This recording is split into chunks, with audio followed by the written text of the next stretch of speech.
Yeah. Hi, everyone. Welcome to the weekly policy show. I'm Councillor Puru with co-host Councillor Andrew Wood.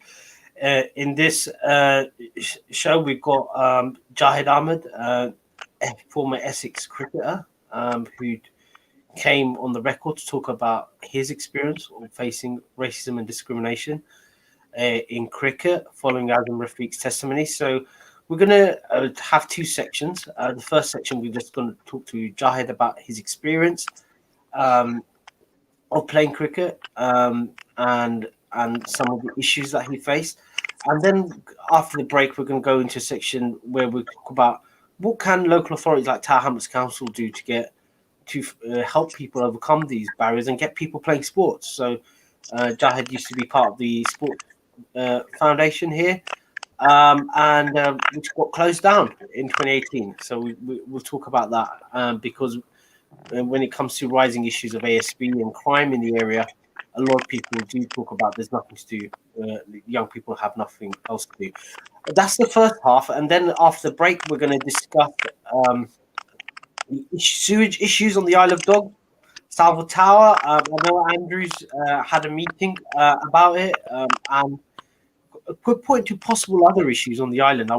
Do we have the infrastructure, so to speak? And in the island and etc.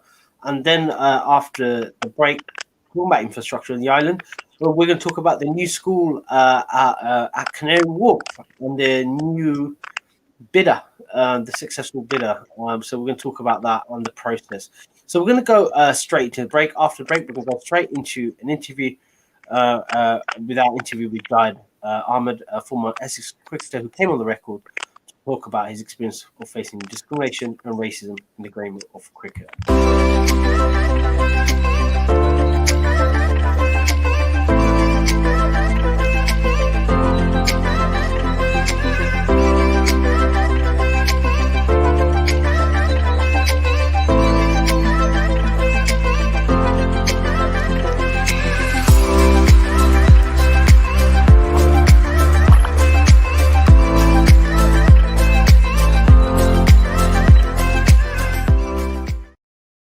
Hi everyone, welcome back to the Policy Chat. I'm Councillor Puru with co-host Councillor Andrew Wood. So in this section, we're joined by Jahid Ahmed, a former Essex cricketer who's come on the record to talk about the racism and discrimination he faced in terms of the game of cricket.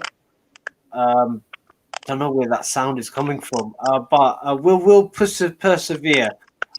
So, Jahid, over to you. Do you want to talk about your experience in terms of the game of cricket and why you felt you had to come on the record to talk about this issue?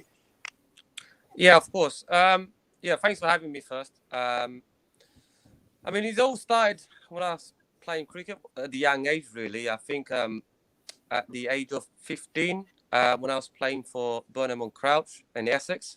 That's where I grew up, basically. Played all my cricket there. Started all from there.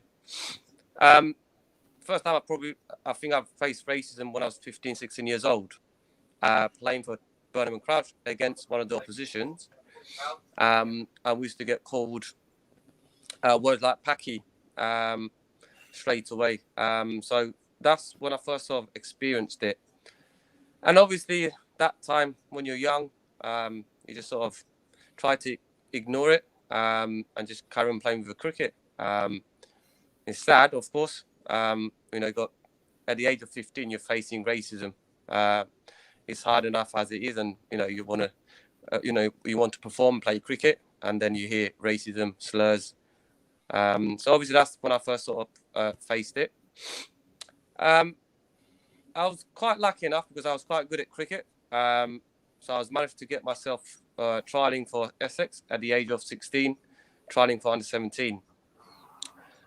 My career sort of actually rapidly went up.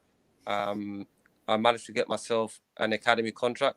Under 17, I got myself into under 17 Essex. I played for a season, got myself an academy contract under that year at the age of 18. Unfortunately, after that year, when I was turning 19, I was released by Essex from the academy. And I think that's probably motivated me more even, or inspired me even more to work hard and to come back and strong to get myself a professional contract, which I did manage to get it at the end, at the age of 19. So 1 year I was out without no contract, nothing. So that was my sort of journey into professional setup. When I was in the academy, 2008, oh God, what year was it? 2004, it was. I do remember going into training with the first team, Essex first team, in the dressing room, in the training centre. As a young lad going in, overwhelmed, surrounded by all this legend of cricket. And then you hear all these racial slurs straight away. The word they used to call me was curry muncher. And I used to think, what the hell does that even mean? So I used to ask some of the senior players and just to say to them, look, what do they actually mean by curry munchers? And they say, listen, just ignore them. Just work on your cricket, just train hard and just play your cricket and ignore all those things. And it was normal, to be fair. I mean, in that dressing room, it was very normal. I mean, these sort of slurs used to go around everywhere. They used to pick on people, bullying, these sort of things were just normal, really. And that's the way we saw it. It was just a normal thing. I did one day had the gut to actually stand up to that person who used to call us curry muncher. And I did ask him, say, why do you even call us curry muncher? What does that even mean? What are you trying to say? And he just said, basically, because you guys think of curry, that's why. And that was it, really. That's what he used to say. And that went on for a long time. It just continued for a long time, to be honest. Anyway, that was that one incident. I mean, the word "you lot," that's always been used. You lot this, you lot that. That's always been the case. And then I remember clearly in 2007 when we had the London bombing. The next day, I remember these guys were talking about it. Some of the players just talking about the bombing. And one of them actually did ask me straight to my face, saying, "So Jay, would you bomb us?" I mean, when I heard that, I mean, I was very shocked. I just didn't know what to say, to be honest. I was so angry. I mean, I was extremely angry. I just didn't know what to say. I was furious. I wanted to say something, and I just bite my tongue, to be honest, and that was it. I just thought, just let it go. And that time, and the reason that I had to let it go because there, people were surrounding people there, or the players were just laughing, thought it was just a joke, and I just didn't know what to say. I was shocked. I was really shocked, and I just left it. And that was it, really. That was my other incident that happened in Essex. Yeah, just the other things they used to do as well. They used to mimic my accent. They used to mimic. I don't know why, but they used to take a mick up my accent. Chinese. They used to put on Chinese accent, and that used to go on. That went on as well throughout my whole career there. And they used to bully me. A lot of the things they used to say, bully me, everything. So I was there from 2005 until 2009. I played professionally there. So yeah, I mean, these are the things that I faced during my time at Essex. Yes, I've had some great memories there, playing with some of the greatest cricketers I can think of, the world-class people. However, of course, facing those bullying, racism, those sort of things wasn't pleasant, to be honest. And it was tough because all you want to do as a young cricketer just to carry on playing cricket, earn yourself a contract as long as possible. And one day I had a dream of playing for England one day as well. And I actually did have that belief I could have played for England one day if I had a bit of backing from the Essex and the coaches. That would have been a different story. So yeah, these are the things I faced during my time. Do you feel you didn't have the backing from the coaches or the club to propel you to play So, for them? I mean, at 2006, when my original captain, which was Ronnie, when he retired in that year, I was very gutted, to be honest, because he actually did really like me. He always used to did back me. He actually sat us down one day, said, "Listen, you guys are the future of the club. We want you to play long as possible." You know, they bought a brand new bowling coach in that time as well to say, "Listen, we need to look after those young players coming through. Can you please look after them and make sure whatever they need, make sure they get that." And we did.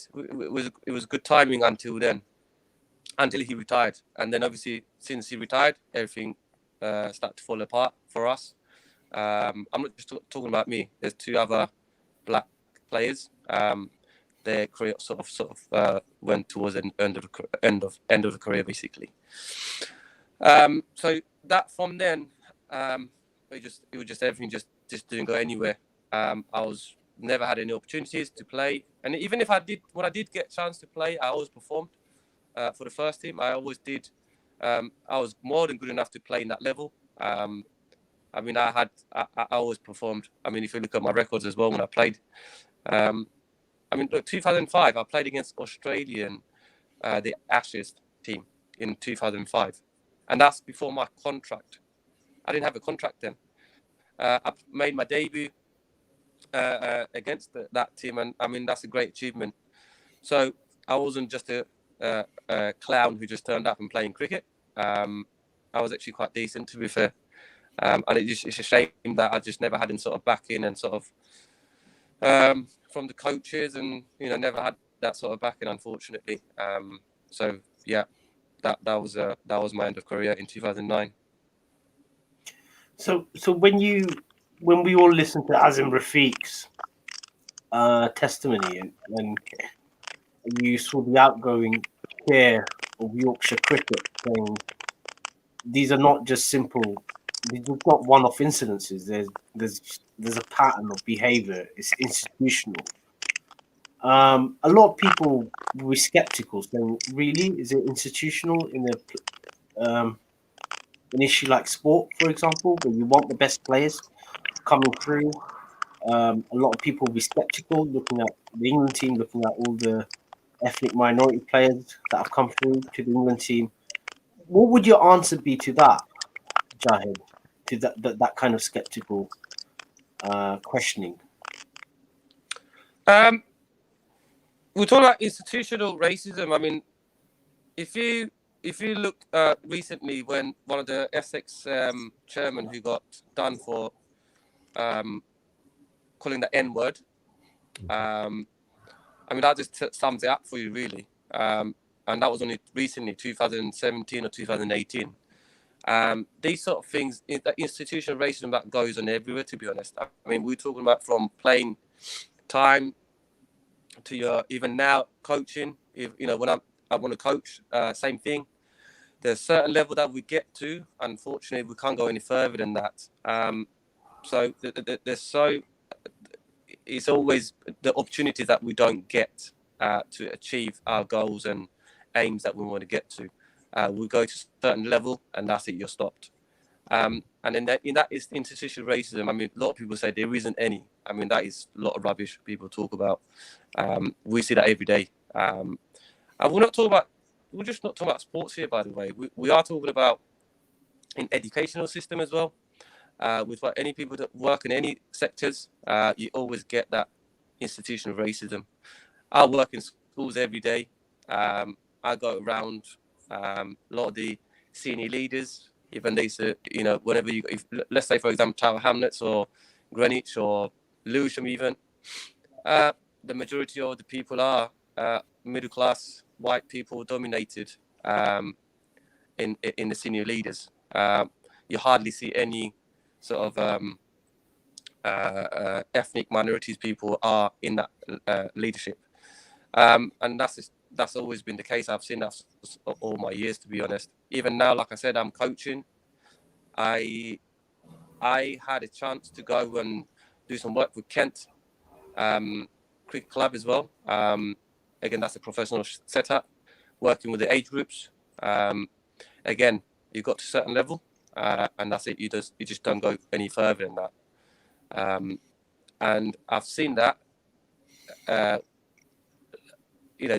have experienced that where the people who work there, they normally tend to pick their mates to come and work for them. It's who you know, not what you know.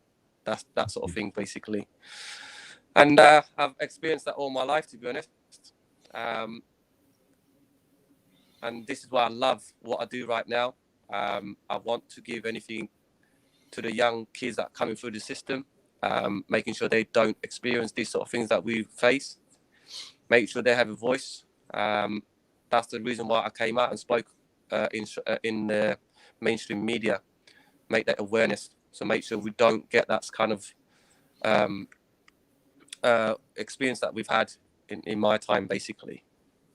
Cool. So we're going to go straight into a break, and then after the break, Jahad, we're going to talk about what the game is doing. The ECB got a plan, and also what can Tower Hamlets Council do as well. Sure. And sports has been an issue in Tower Hamlets politically, with cuts to funding, etc. What can the council do to sort this out? So we're going to go straight into a break. Sure.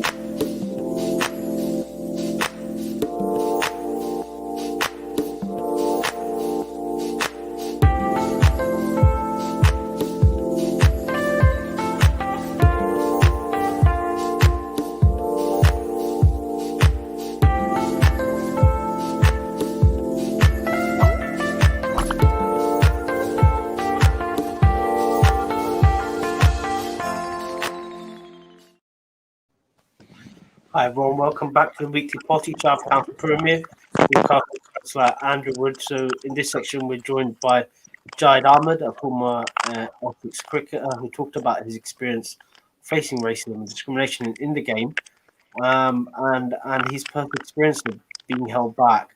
So moving forward, I'll let Andrew come in. You talked about a plan, Jahid, and then I'll let Andrew come in. Sure. Do you want to talk about the plan first? The English Cricket Board had an action plan to tackle this issue of institutional. So ECB have recently launched about 12-point action plan. I mean, I'm not going to go into all of them. I mean, things like the inclusion, this sort of thing they talk about. And integrating and everything that they want to talk about, and changing the culture of dressing rooms, how people get racially abused, and this sort of thing they need to look into. So there's so many things that they spoke about. It's brilliant that obviously they're talking about their plans, action plans they want to tackle, making sure we don't have this sort of experience again. It's great to hear that. However, my issue is we've heard this so many times from ECB, the local government and councils and etc. etc. However, it's never been followed. It's never been stabilized. And as soon as the media sort of fades away, everything starts to fade away at the same time. So it's never been stabilized, in my opinion. And it's always been the case. I'm hoping, after what's been happening recently, all the people just come out and spoke out really. I'm hoping that they will take this quite seriously now, because it's not a joke anymore. They have started to. I mean, I've had ECB calling me. They want to meet up, of course, and talk about these things and investigate this sort of whatever happened. I've had Essex County Cricket Club also called me. I'm having a meeting with them next week regarding how can we go forward and what can I do to help to tackle those issues that we talk about. So I'm hoping that these will come in a positive ways, and hopefully we can slowly get to a point where we don't have to think about all these problems, hopefully, in the future. So that's that's the plan anyway. Yeah, so I've got a question about culture and about how we actually do change a culture, because my assumption as a white guy had always kind of been that, you know, in sports, a competitive desire to win would be like the most important thing, and therefore, you know, coaches and leaders would kind of not want divided sports teams because that's not how you win. But you were almost like suggesting earlier that because you were still performing so well actually on the cricket pitch, what happened, you know, in the locker room actually almost didn't matter. So that's the kind of bit I'm curious about is how do we change that culture and make sports themselves not only want to win, but to do it in the right way as well? My cricket is a sport where we spend so much time together in the dressing room. I mean, this is where we need to think about how we can sort of tackle those issues, where we can educate those people who's obviously don't understand a lot of the culture stuff of it. And it's an interesting question though, because I don't know how they would sort of tackle it and how we can rectify these sort of things.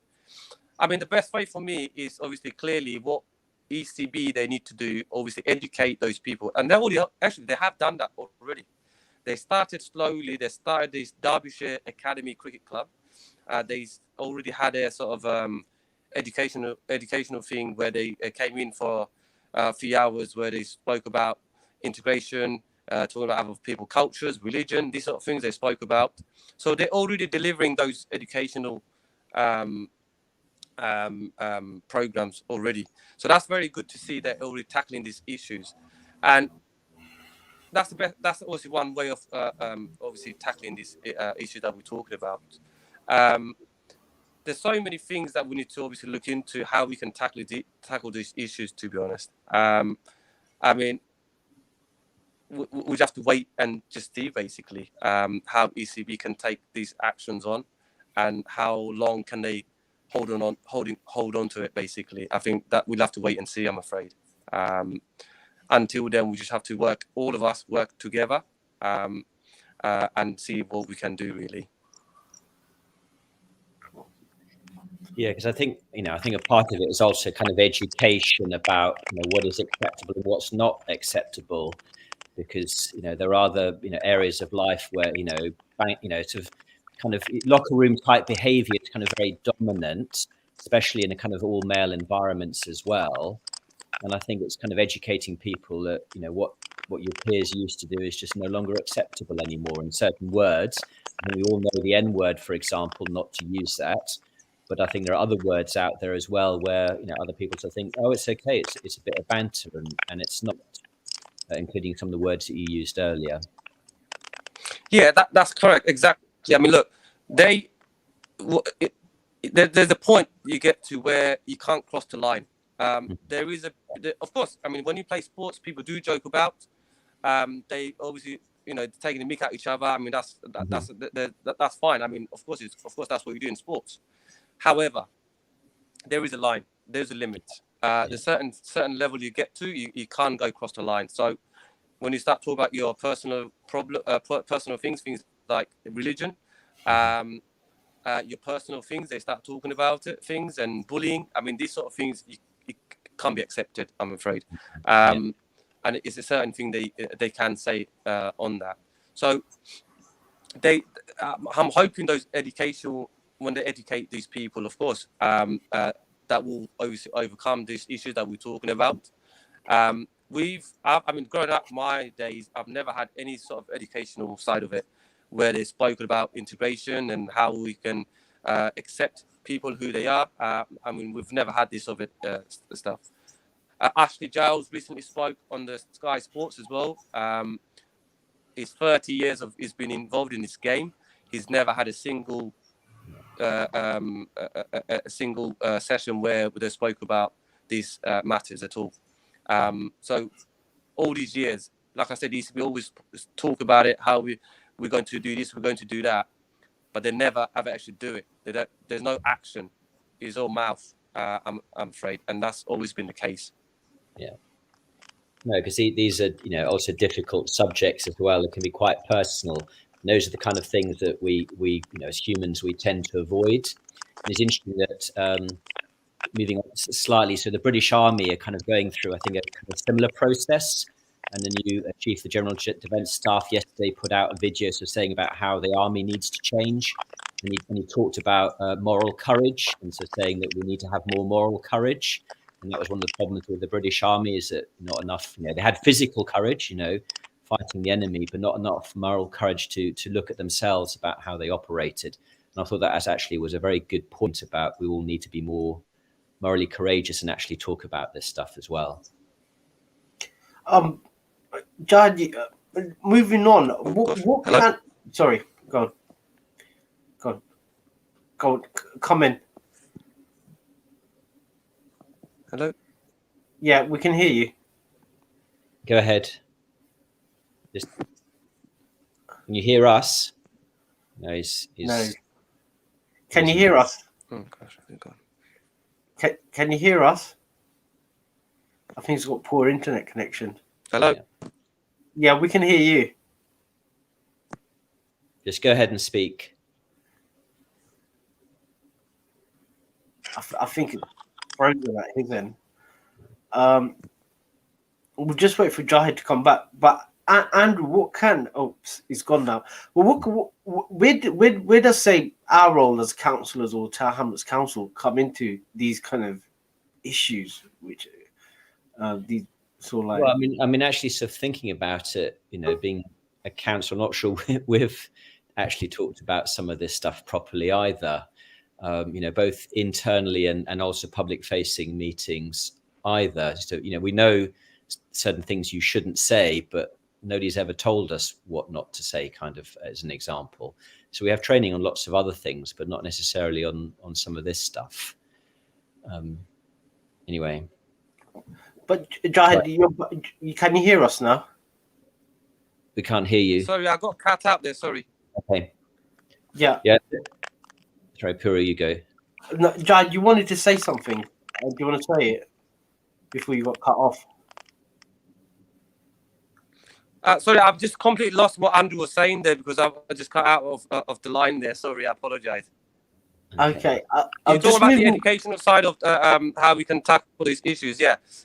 So like I said, going back again, I'm hoping the ECB will take actions regarding that, and they will go to educate people around the country, up and down. Every single counter that we're talking about, they go and start delivering those training.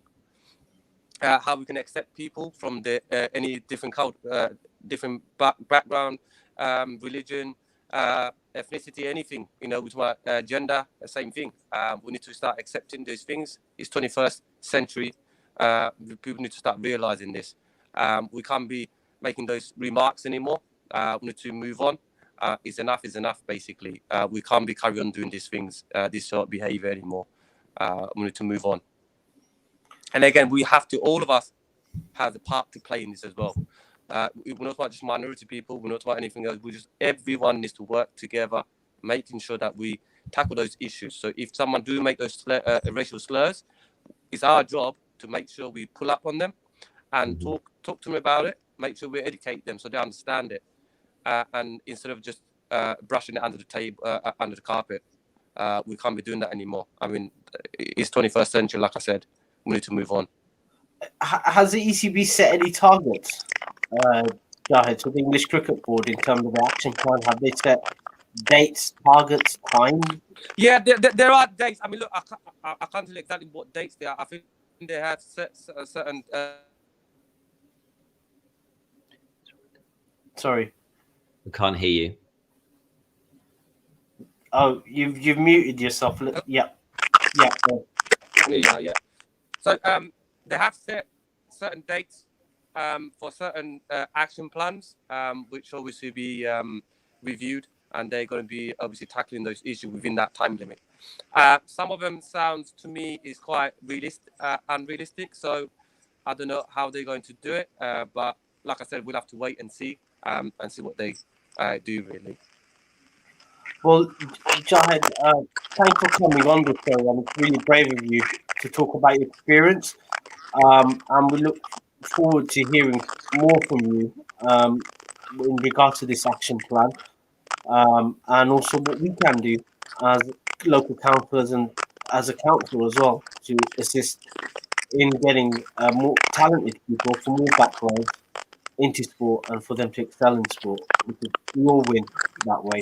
But we're going to go straight into break. After the break, we're going to talk about Salvo Tower. I know Andrew's been busy, but once again, I want to say thank you, guys, for joining us, and I look forward Thanks to. for having me, guys. I appreciate it. No, Thank you. that's fine. Cool. So we're going to go straight into a break now. Cheers. Thank you.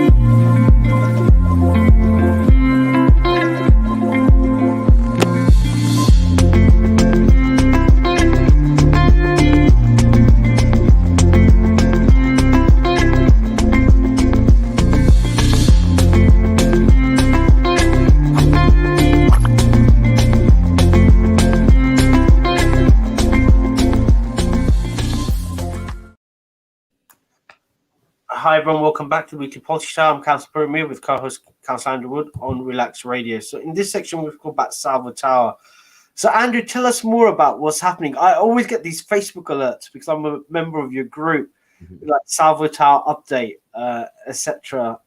So Andrew, do you want to give us a background as to what it's about, what's happened, and where we're going with this? Well, it's actually part of a bigger story. So even though we're going to talk about Salvo Tower and the Isle of Dogs, actually this issue applies to, I think, a lot of the new build buildings, and part of the problem is they just weren't built very well. So Salvo Tower is part of a bigger development called Harbour Central, and there's also Thole and Coxway and all the rest of it, which I need to bother about. But basically what happened was last weekend is that they had sewage from their toilets hit a block somewhere in the basement. So all of the sewage, rather than going down, came back up.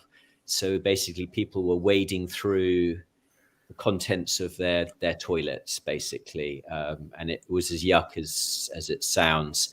And it took a long time, not so much to fix the original problem, but to clean it up. But that building has lots of problems, but it's not unique. There's another building called Landmark where they've got no hot water, and that affects their heating as well as their hot water. Because all 4 boilers have failed, so they're trying to replace them right now. So I mean, and there's lots of other buildings where there are issues. So I'm not sort of picking on Salvo in particular, but they also lost fresh water in November for about 3 to 4 days. They've got lots of issues with their fobs, service charges, the lifts not working properly. Just when I'm working on a list of issues, and basically it's a kind of this combination of not built very well, maybe not, the specifications weren't right for the volume of people now living there, maybe an issue.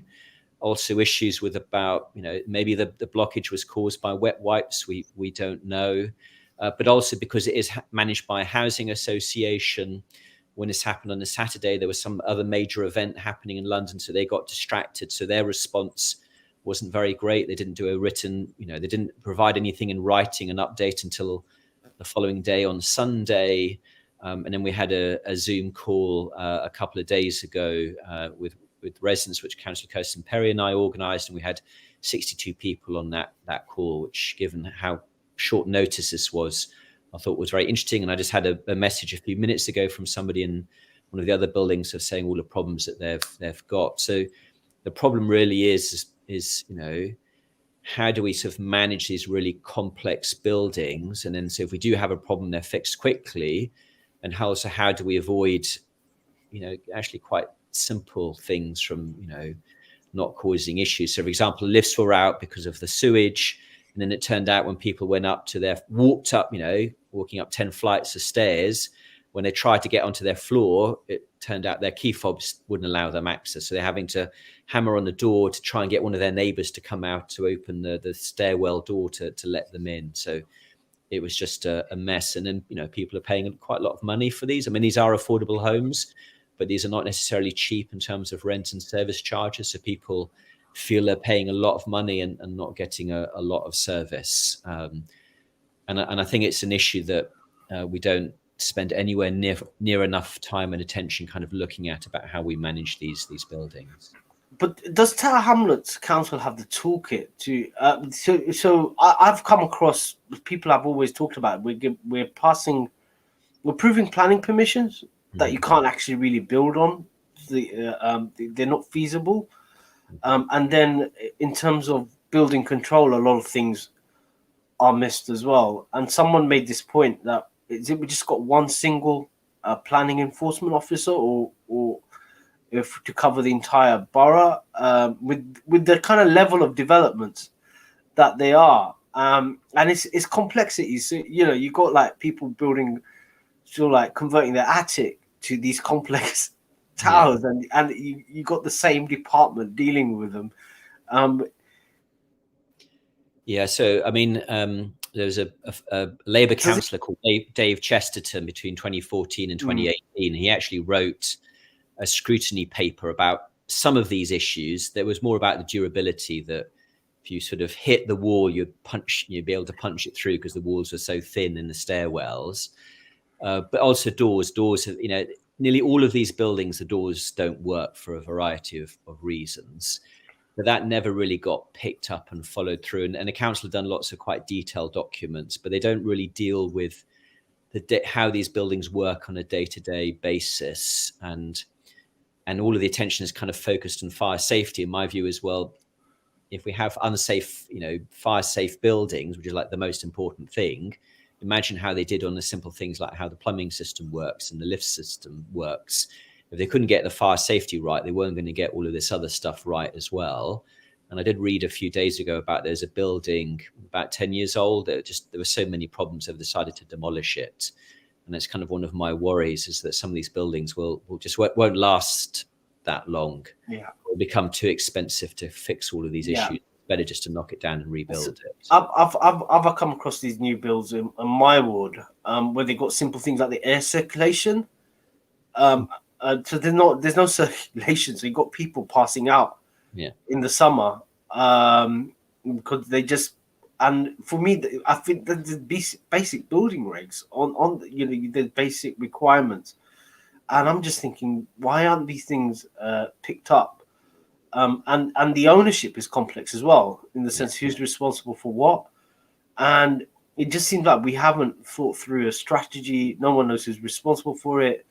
Even now in that building, there's a massive hole in the ceiling, and they haven't figured out who's responsible for it, and water's dripping. There's a bucket there. So it just seems like we need to have a rethink. It's just we're all about delivering more homes, but no one's talking about the quality of the durability, of the sustainability of those homes. Has it been your housing scrutiny? Has it come up?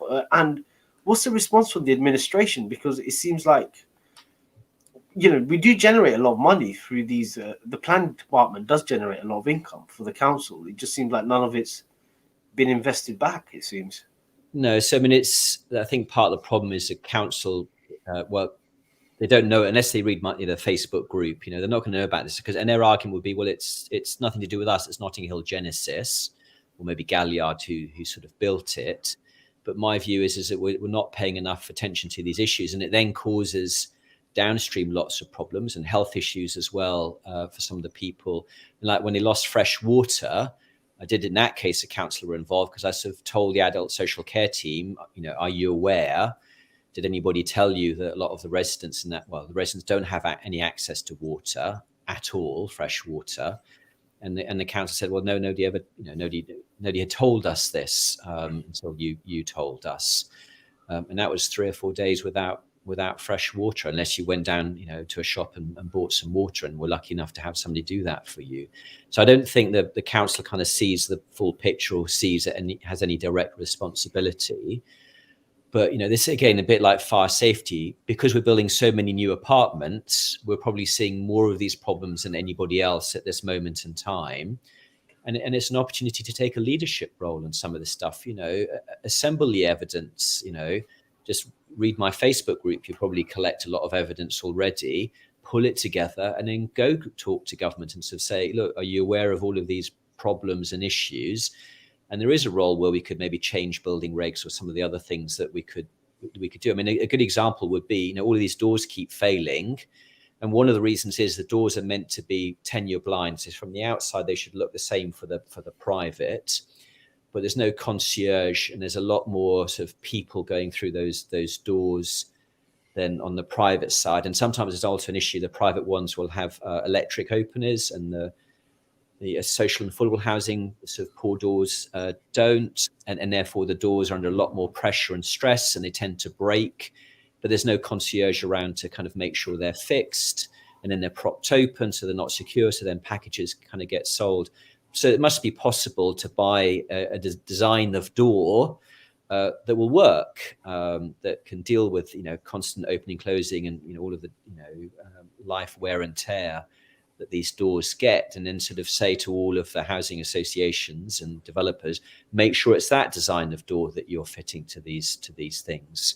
You know, as long as it looks nice, but the most important thing is it works, because the other part of the problem is, same issue with this plumbing issue, is residents are going to have to pay for all of that cleaning and all of the clear up costs through their service charges. Even though, I mean, there's issues about insurance, but almost certainly, because we can't prove what the cause of it was, residents are going to have to pay for this. And as I said, that could be a design issue. It could be somebody flushed the wrong thing down the toilet. We just don't know. So you had this meeting. Was there any action points that yourself and Councillor Perry took away for the residents? Yeah, so we will. Yes, we'll follow up. We've got Councillor Kirsten Perry has organised a meeting with Notting Hill Genesis for next week with more senior management. I'm sort of middle of writing up all these issues into a Google Docs document so that we can share it with residents. Hopefully next Wednesday we're doing a block inspection with Notting Hill Genesis. But, you know, this is a classic part of the problem, I think, of councillors, is we deal with individual problems, but there's a lot of problems all over the place, and really we need somebody to kind of pull it all together and sort of come up with something that might help. And, you know, one of the things, for example, would be most of these new tower blocks have different housing associations involved, and none of them are particularly expert in management of these tall buildings. So it might be better to sort of say, you can only have, to the developers, you can only pick one of two housing associations because they're the experts on this kind of new build housing. That might be another solution to this kind of problem. But these are not the conversations that the council are currently having, but we need to be having, because it is causing pain for residents. And I should say, well, private as well, because these issues are not just, I mean, the worst, I think, in the social housing for a number of issues. But for example, talking about the loss of hot water and landmark, that's everybody. That's not just the social housing side. Well, we're going to have more and more of these towers coming up on the Isle of Dogs. Has there been any sort of like any inkling for the administration that we need a different approach? Because it seems like the plate's getting fuller and fuller in terms of complex buildings. Yeah. And it just takes, Have they been thinking about that? Well, I mean, what I would say is, given that you've got mayoral candidates writing manifestos right now, there's some opportunities there for some mayoral candidates to say that they will fix some of this stuff, because there will be groups of people out there who've been badly impacted by some of this stuff. And if they were to see a mayoral candidate offering to do X, Y, or Z, that might help them in a narrow election next May. So I think it's an opportunity. Have you got any idea what they can put in their manifesto, Andrew? Do you want to give an inkling here on this show? I've got a bunch of ideas. So one of the things I'm thinking about doing is sort of writing those ideas and then sharing them via videos and all the rest of it. Because there are things. It was very interesting. We had a meeting with Stephen Partland MP from Hertfordshire a couple of weeks ago at New Providence Wharf about the fire. And it was very interesting how differently that county council, Hertfordshire, deal with stuff compared to Tower Hamlets. And it sounds like they're a lot more aggressive. If a developer messes up, so for example, if the rules say, you know, trucks aren't allowed to enter at 6 o'clock, they'll have an inspector there at 6 o'clock. And if a truck arrives at 6:01, go away. Whereas in Tower Hamlets, it's like, in you come kind of attitude. So, well, it does seem like we do need to invest in our enforcement. It just seems a bit. Someone said there are no planning enforcement officers. I got no. They're sure there's one. There's two now. One, maybe two, but And it's just like much work. with with a massive amount of work going on in the borough, it just seemed like, why are we not investing more, especially with the money that's being generated. Well, and the money they could generate through fine income, because we could get some money off developers if they're doing naughty stuff. So it would also be a job that could generate some money as well. Well, it's something to think about. It'd be interesting to see what the budget's coming up. Well, it could be. Is it one of the growth areas of the mayor proposed budget? That's soon going to be published at the end of the month. So we're going to go straight into a break, and after the break, talking about infrastructure, we're going to talk about the new school provider on the Canary Wharf, and surprise, surprise, or no surprise as to who the provider is. But we're going to go straight into the break, and after the break, we're going to talk about the new school at Wood Wharf. Wood Wharf and Canary Wharf.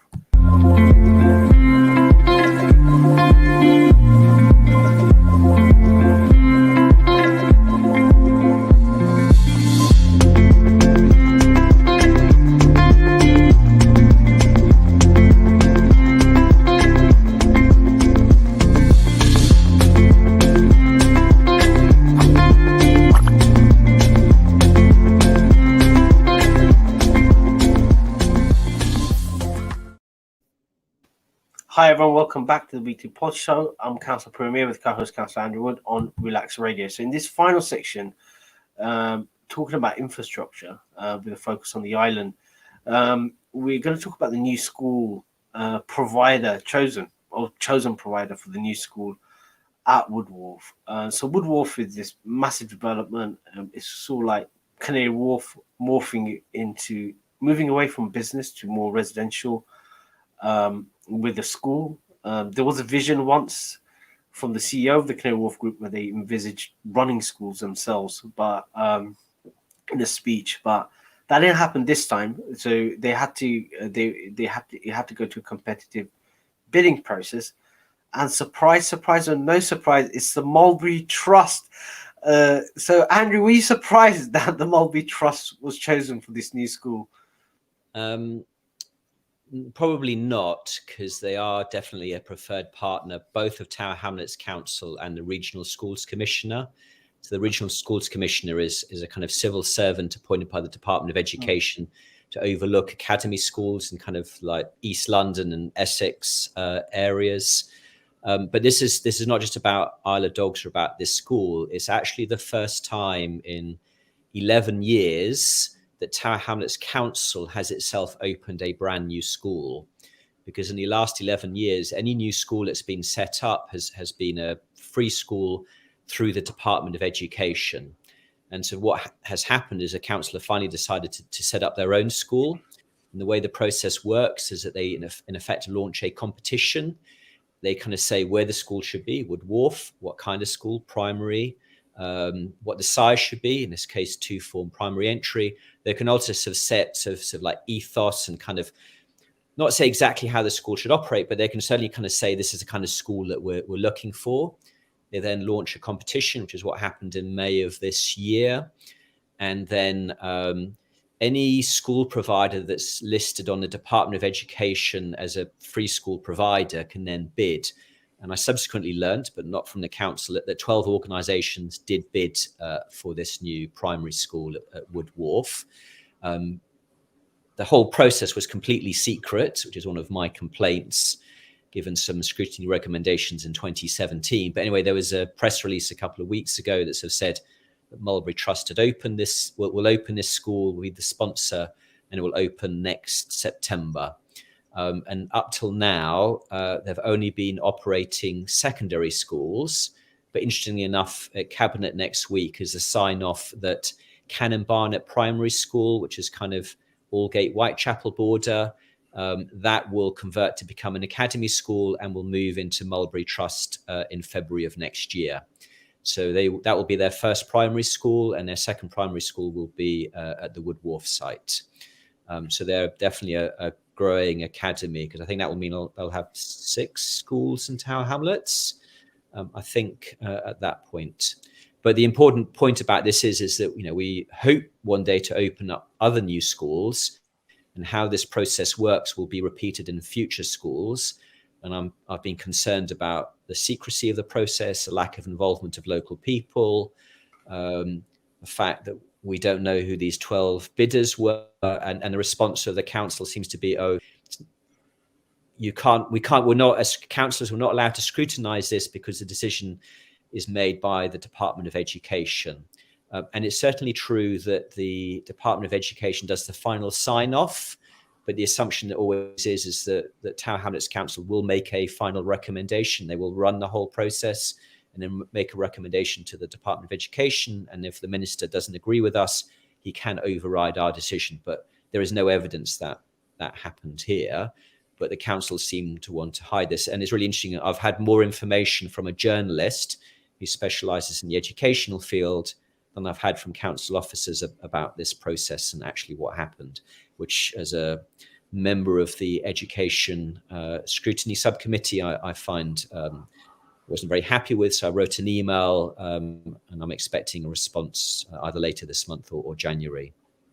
But it seems like the Mulberry Trust, multi-academy trust, seems to be expanding, and it's almost mirroring the local education authority. And I've come across, there was a contentious parent-governors election at one of their schools at the Stepney Green site, which had to be suspended because of irregularities.